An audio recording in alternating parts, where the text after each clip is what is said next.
I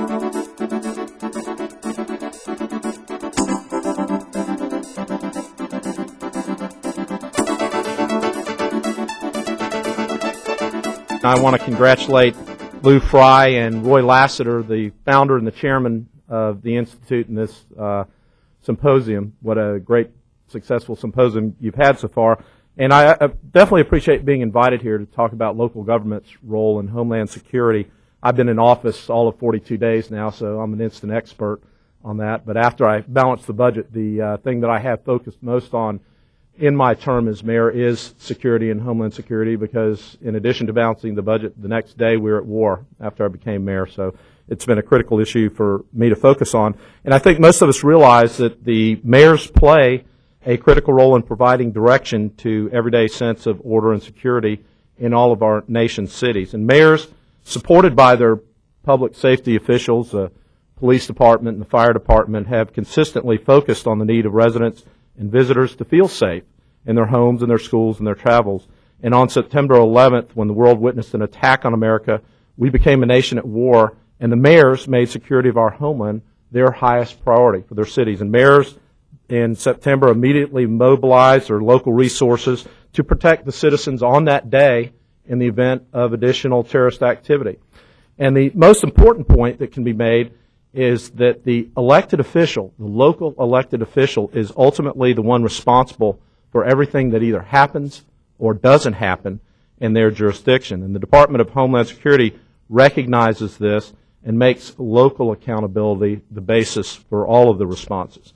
And safety and security are local issues first. When you call 911, you don't get the FBI, you don't get the CDC, you don't get FEMA, you get your local public safety personnel. You get the Orlando Police Department or the Brevard County Sheriff's Department or the Orange County Sheriff's Department. Additionally, local leaders' success or failure is what the citizens ultimately vote on. Look at New York City and Rudy Giuliani to see the importance of decisive leadership at the local level. The City of Orlando has a long history of preparing for the possibility of disasters, and we have plans in place to minimize danger and save lives. And we have not only a team of experts, but we have an expert team. An environment of coordination and cooperation has been created in Orlando to ensure that each entity that handles a portion of any hazard responsible is interconnected to other public and private responders. In spite of the lack of federal funding, and I know you had some discussions about that yesterday, the cities and regions and states are continuing to provide the highest level of safety and security, and that's with impacts on many of our local government budgets. While I understand my role as the leader specifically of the City of Orlando, I also see the value of planning and training and responding as part of a regional approach. We're not isolated city by city or county by county, but this represents responsible stewardship of the resources that we do have. This meeting is also important because it's an educational opportunity for people to see how Homeland Security stretches across our city boundaries and our county boundaries and even our state boundaries. And what I'd like to do with the rest of my time this morning is talk about what we are specifically doing in the City of Orlando. We have funded an urban search and rescue unit.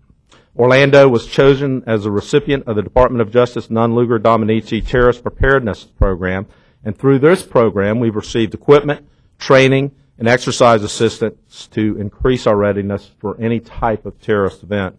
We've made a point of ensuring that all of the surrounding jurisdictions have been working with us in this program. One thing that I'm really excited about is our new operations center, which consolidates our police and fire communications and our state-of-the-art emergency operations center, all housed in one nerve center.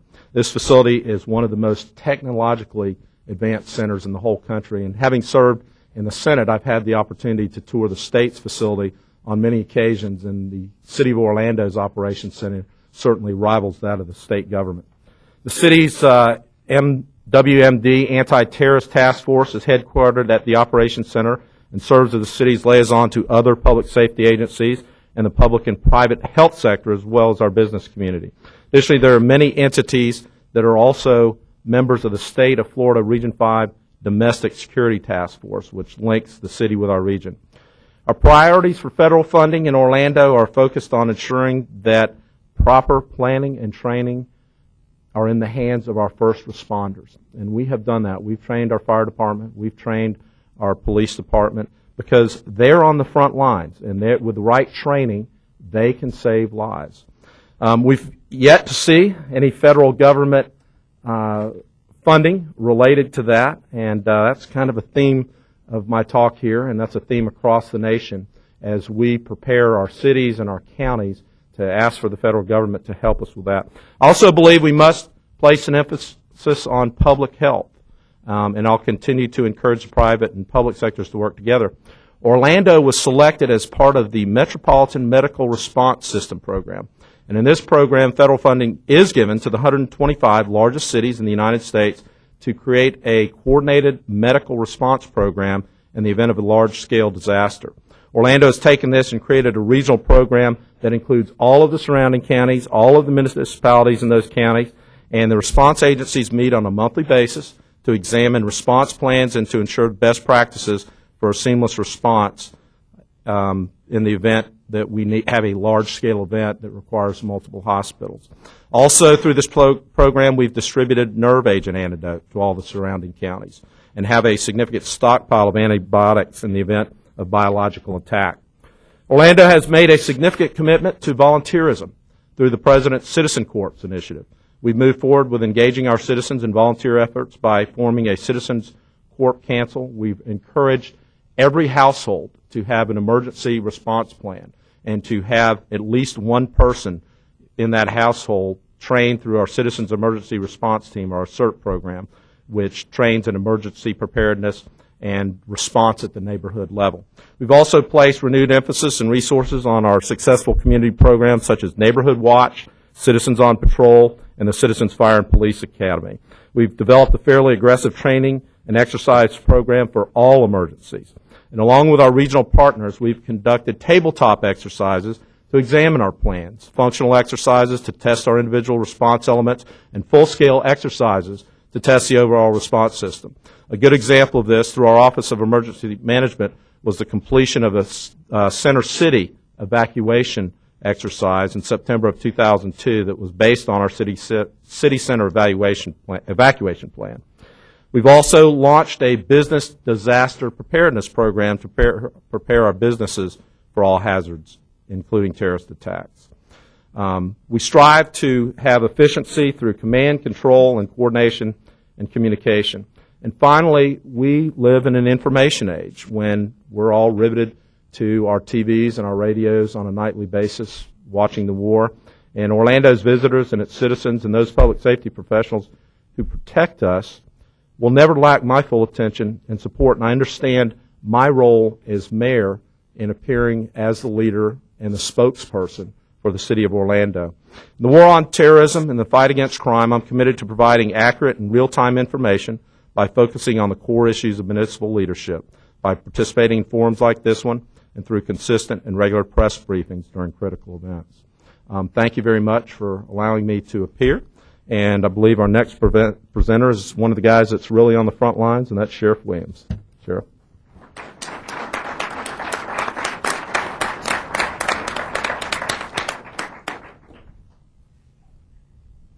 It's quite an honor to be here this morning. It's a little different campus than 1982. Y'all have several places to eat and to park and to go to school that we didn't have. So it's great to return here. This is an unprecedented time in our nation, in our state of Florida, and our community. I don't think that any law enforcement official on the local level, either county or municipality, could have envisioned life after 9/11. We were all raised, and when I practiced law in the prosecutor's office, and we didn't even, terrorism was not even on the, wasn't on the radar. We have become an agency and a discipline that is focused now not only on what we used to refer to as our priority issues, robberies, homicides, thefts, burglaries, vandalism, and so forth. But now we have a terrorism component that kind of is an umbrella over everything that we do.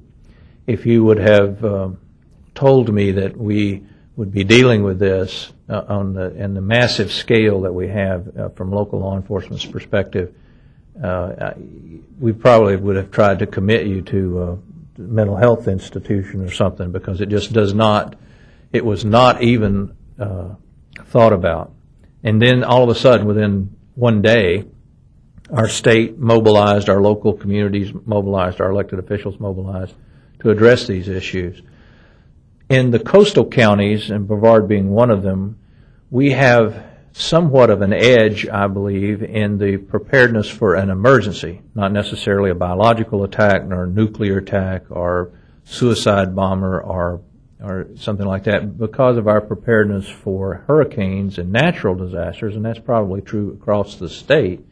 We have had the experience of working together with our local fire departments, with our local municipal police agencies, highway patrol, and other state resources to move a great number of people from one place to another and provide emergency services, a kind of a triage, if you will, until things get better.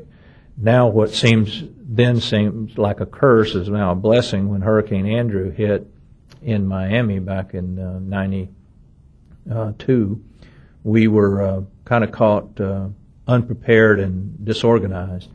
Shortly after that, our state made it a priority to organize resources and coordinate with the federal government on natural disasters. When you think of it, and the mayor was absolutely correct, everything that happens in our country is local. It is local, at least for the first 48 hours. There were federal law enforcement agents killed in 9/11 in the Twin Towers, but that was because they worked there, not because they responded there. Those firemen, those police officers, those city officials that lost their lives and were injured were paid for by the city of New York taxpayers or the state of New York taxpayers. And they were, as we would be, the first people to respond. We have retooled, reorganized, and refocused law enforcement, as the mayor mentioned, as a region, as a state, and as our sheriff's office, to where we umbrella everything that we do with an eye toward preventing or responding to a terrorism incident.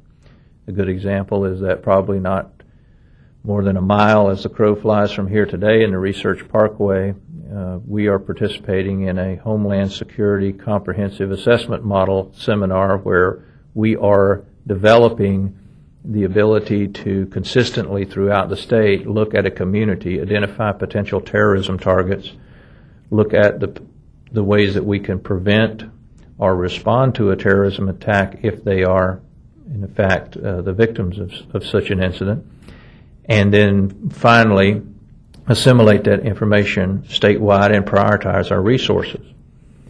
The other thing that seems to be that has driven our agency and other agencies to a heightened, and it's a good thing, a heightened degree of skill is the information sharing. After 9/11, everybody's SWAT team, grabbed all the bullets they could get and every bulletproof vest and all the tear gas and all, and we hunkered down. About 24 hours later, we figured they're not coming to invade the beach and crawl up there. And, it wasn't a airborne assault. There were no paratroopers. There were no amphibious landings or anything.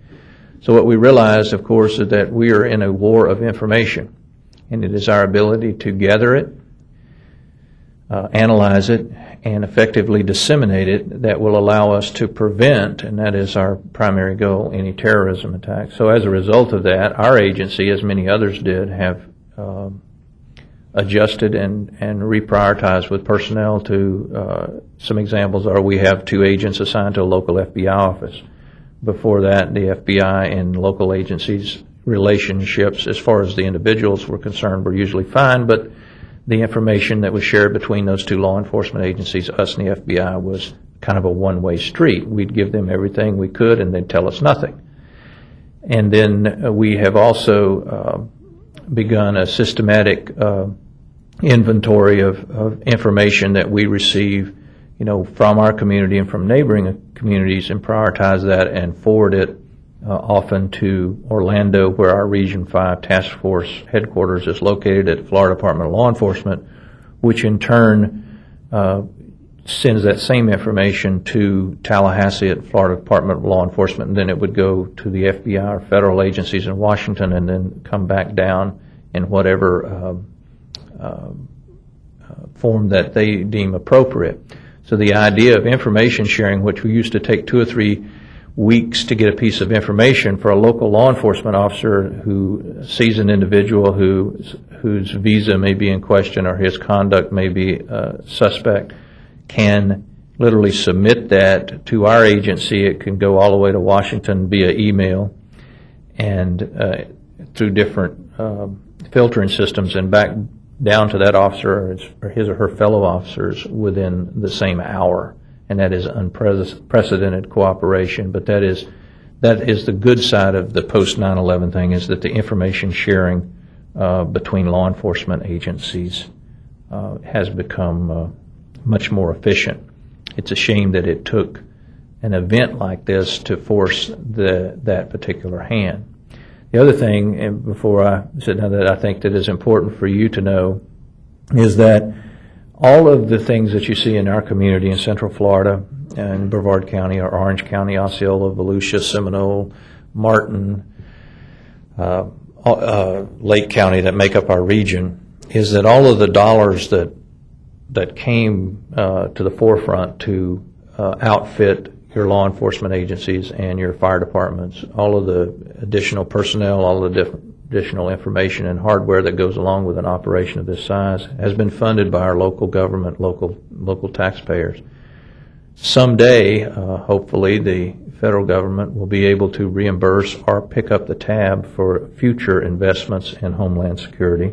But as of now, it is your fathers, mothers, grandparents, uncles, and aunts, and so forth in this community that have shouldered the burden, and for that we in law enforcement and in public service and emergency services applaud you. I look forward to any questions that any of you have, and again, it's kind of nice to be home at a much different, much larger, and obviously a wonderful University of Central Florida. Thank you.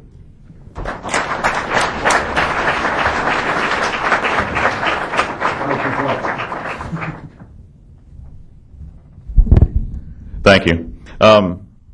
As the sheriff has said and the mayor, I'm extremely honored to be asked to be here today at UCF, and I appreciate Congressman Frey for bringing this venue together to offer this information to you. As a representative of the fire service, as our other speakers have said already this morning, I'd like to speak a little bit on the local aspect of the impact of this Homeland Security issue on the fire service. Everyone can remember exactly where they were on September 11th that morning.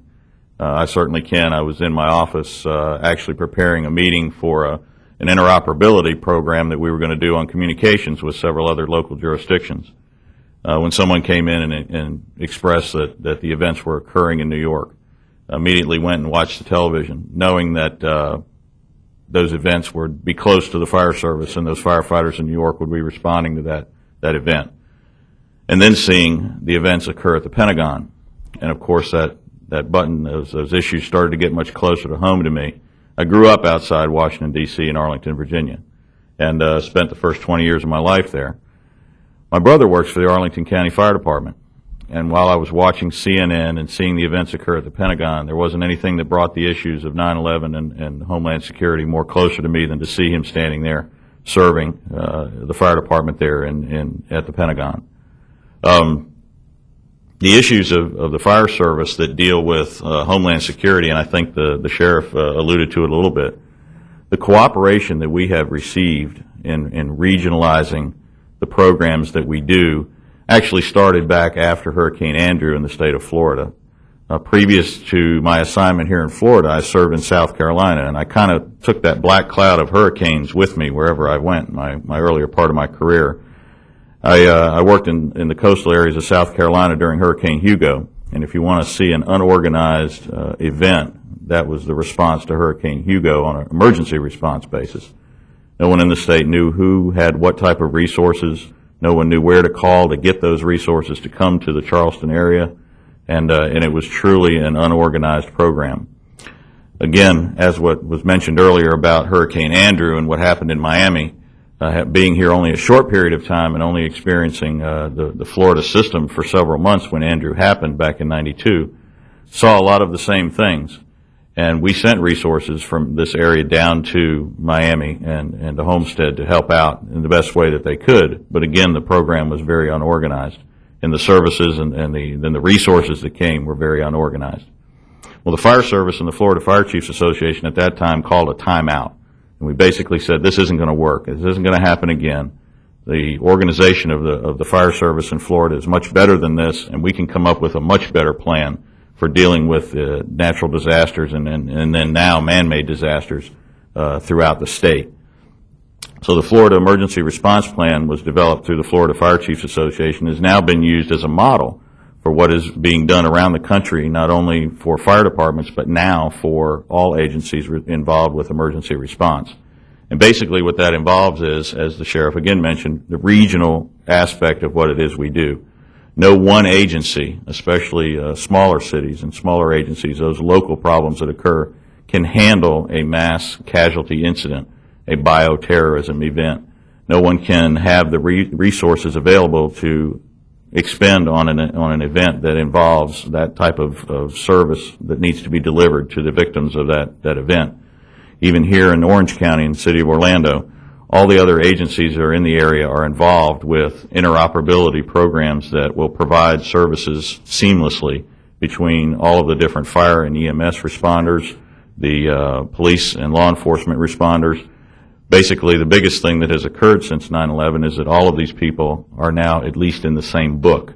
I'm not going to tell you that we're all on the same page yet, but we're definitely in the same book, and that's huge. That is probably the one biggest thing that has occurred since 9/11 with regards to these emergency responders in both fire and EMS and in law enforcement.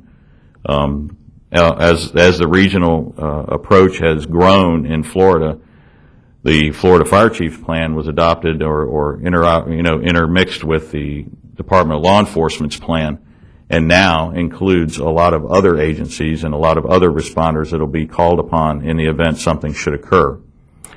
Just being here today, being a representative of the Fire Service and wanting to express to you those issues that we face on a daily basis in a venue like this just goes to show you, I think, the cooperativeness of all of the agencies involved, and recognizing that Fire Service, Fire and EMS is an integral part of what needs to be operational, fully operational and prepared at the time of a major event.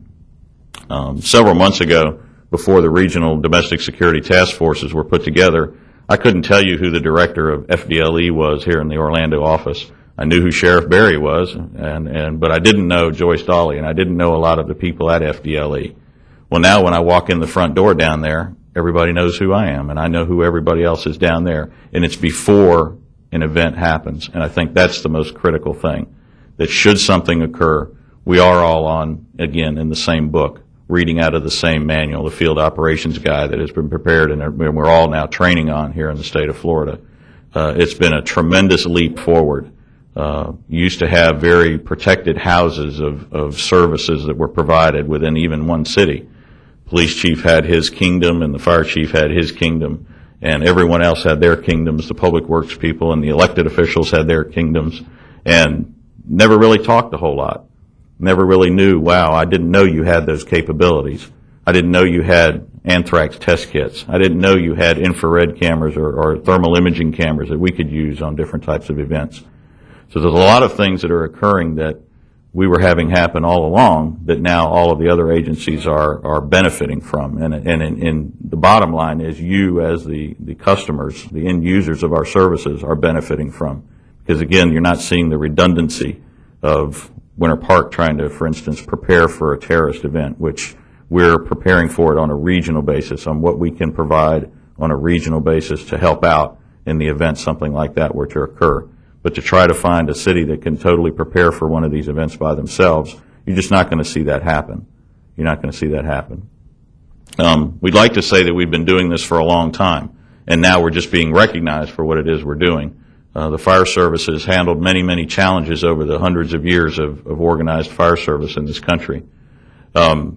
Many, many years ago, if you remember back, and this may be the only, this group I'm speaking to may have only seen these shows on the History Channel, but when fire services only fought fires, that was many, many years ago. As you know now, when you call for the fire department, you get paramedics and EMTs that also serve as firefighters. The fire service took on that challenge of providing EMS back in the late 60s and early 70s, and is now a fixture in most communities. In the 80s, it was hazardous materials that was brought to our plate. The fire service can handle those types of things, they said. We can prepare them, we can train them, we can give them the chemical suits, we can do all those types of things and prepare them to handle those types of events. So again, the fire service stepped up to the plate and was able to handle the hazardous materials needs of communities. We look at this as just another challenge. On a national level, it's the same thing that's occurring.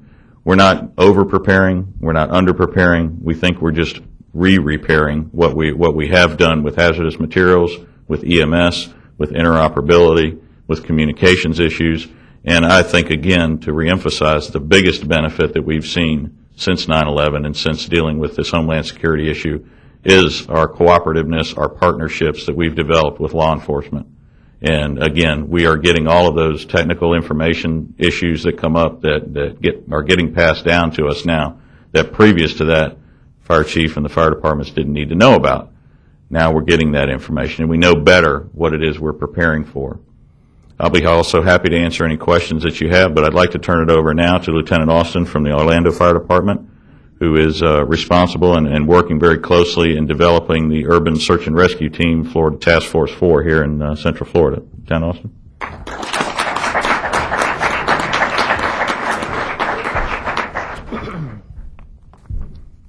Hi, how you doing? Again, I'd like to express my gratitude for being asked to come out and speak at this forum. It's a great opportunity for me because I hardly ever get to speak to anybody, so so bear with me on my nervousness. Quickly about Florida Task Force 4. We were asked by the state to help develop an urban search and rescue team. Now, urban search and rescue, in a quick paragraph, urban search and rescue involves determining the location, implementing rescue, and initial medical stabilization of victims trapped in confined spaces. Structural collapses is most often the cause of victims being trapped, but victims may also be trapped in transportation accidents and collapsed trenches. We saw no better example of this than Oklahoma with the Oklahoma bombing, and as well as the towers in New York City on 9/11.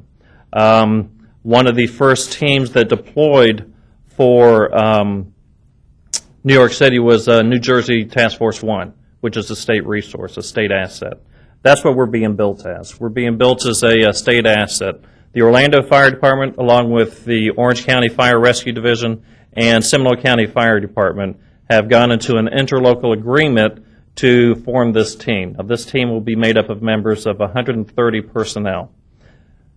We will break that down into 3 squads, or three platoons, we're calling that, red, white, and blue, of 45 members each. This will be a state asset that will be deployable, ready to roll within 4 hours of notification.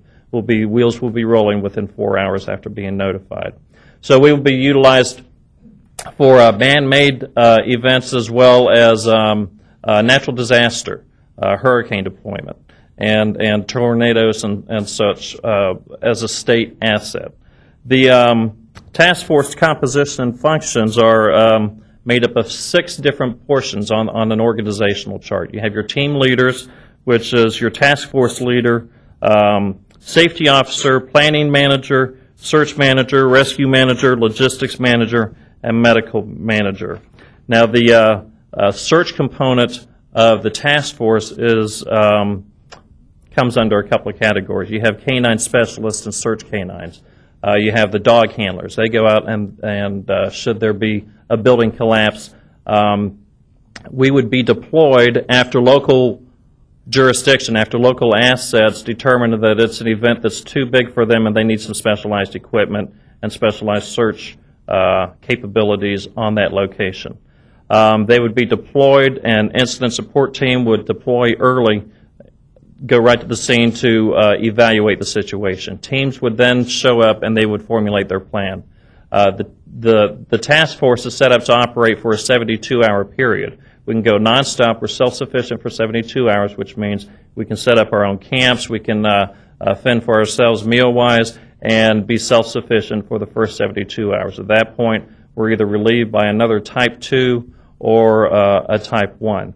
Now, as I talk about types, there's various types of urban search and rescue teams. A Type 1 is the FEMA equivalent or FEMA certified urban search and rescue. We have two of those here in the state of Florida.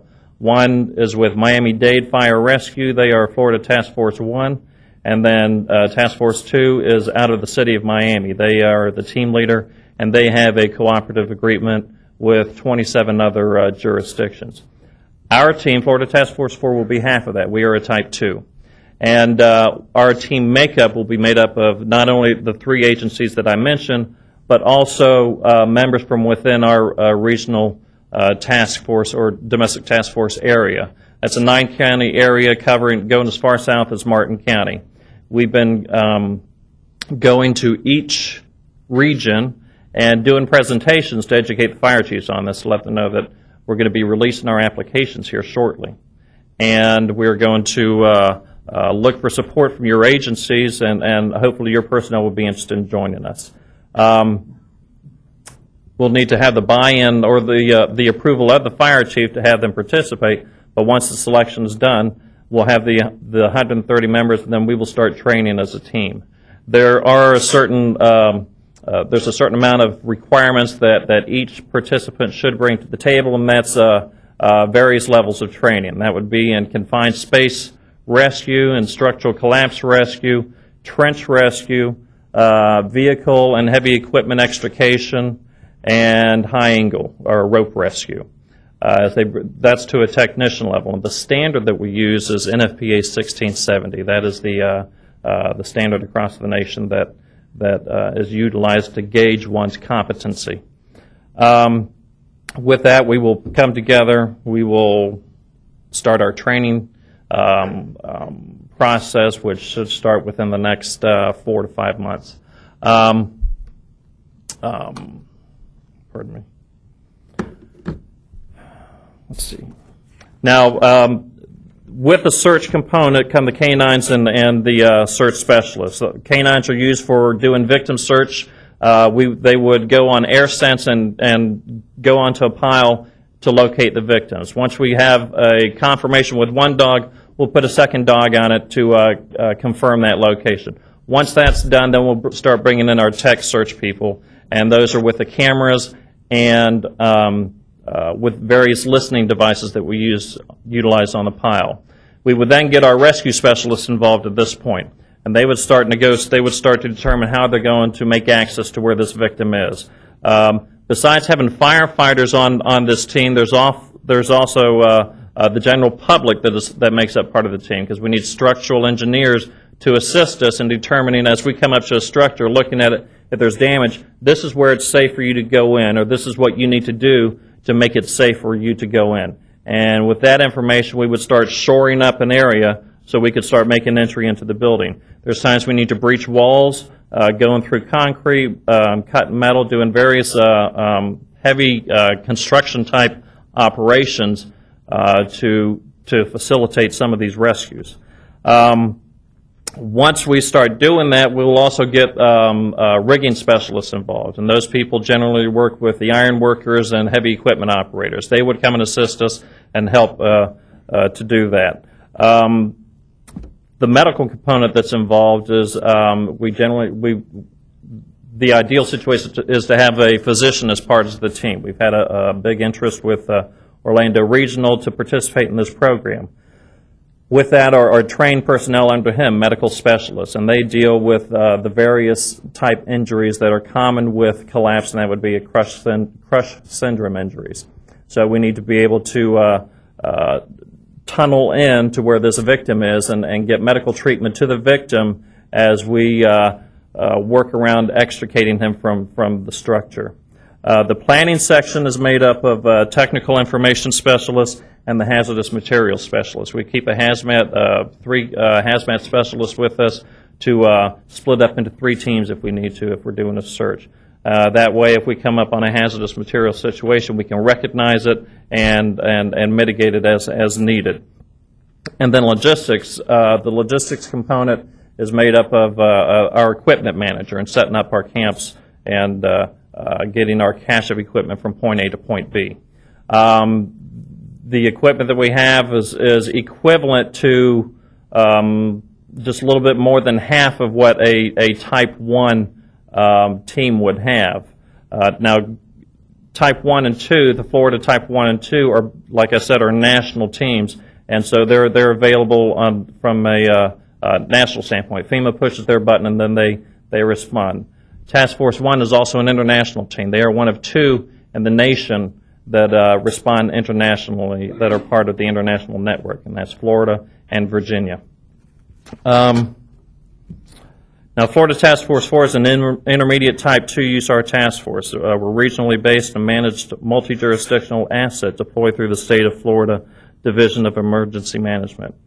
It'll be comprised and staffed by 45 emergency services personnel and technical experts from the Central Florida region, which encompasses the counties within Florida Region 5 of the Domestic Security Task Force. The Task Force 4 members are trained to the FEMA standards, and with a deployment of 45 personnel, the equipment is equivalent to 1/2 of the FEMA Task Force.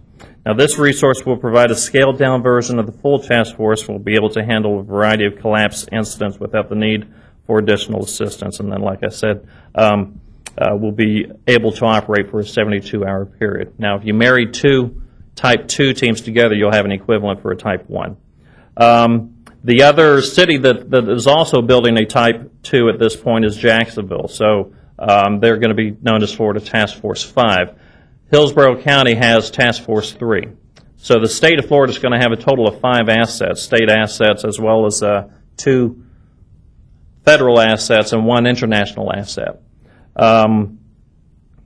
Things that we can do on the initial response is conduct physical search and rescue operations and damage and collapsed structures and transportation accidents. We can provide emergency medical care at disaster sites for trapped victims and task force members.